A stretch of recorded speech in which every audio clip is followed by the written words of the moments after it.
Pemirsa, pandemi COVID-19 yang berlangsung hingga saat ini sangat berpengaruh pada sektor ekonomi. Terbukti 2 tahun terakhir di Banyuasin, ada 890 los dan kios pedagang di 18 pasar se-Kabupaten Banyuasin harus tutup karena pedagang tak mampu membayar sewa los dan kiosnya.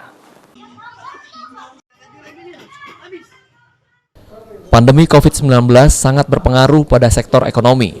Terbukti selama 2 tahun pandemi COVID-19, ada 890 los dan kios pedagang di 18 pasar se-Kabupaten Banyuasin tutup karena pedagang tak mampu membayar sewa los dan kiosnya. Selain itu, tutupnya los dan kios juga dilakukan pengelola pasar lantaran pemilik los dan kios tak kunjung membayar biaya sewa ke UPTD pasar. Dari data yang dimiliki dinas, setidaknya terdapat 5.848 los dan kios yang dikelola Dinas Perdagangan, Perindustrian, UKM, dan Koperasi Banyuasin.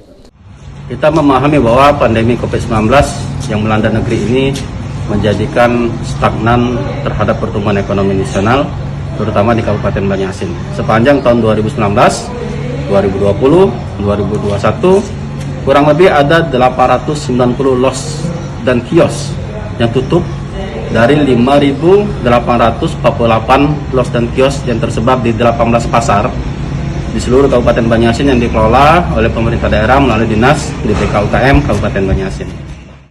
Untuk membangkitkan semangat para pedagang untuk kembali berjualan di pasar, Pemkab Banyuasin telah mengucurkan dana bantuan sebesar Rp1 juta. Sebanyak 2.400 pedagang se-Kabupaten Banyuasin telah menerima bantuan tersebut. Pemerintah Kabupaten Banyuasin, Bupati Banyuasin, dan Wakil Bupati Banyuasin telah menggelontorkan program bantuan untuk pedagang pasar dan pedagang kaki lima sebanyak 2.400 pedagang, di mana setiap pedagang diberikan bantuan 1 juta pedagang di tahun 2020. Dan insya Allah di tahun 2021 juga akan kita lakukan bantuan seperti itu. Selain itu juga ada namanya BPUM, Bantuan Produktif untuk Usaha Kecil dan Menengah. Jadi bantuan ini juga diberikan kepada UMKM dan juga pedagang, baik itu pedagang kaki lima maupun pedagang pasar yang ada di Kabupaten Banyuasin. Selain itu juga kami juga melakukan pembinaan dan melakukan evaluasi. Sulaiman, Pol TV.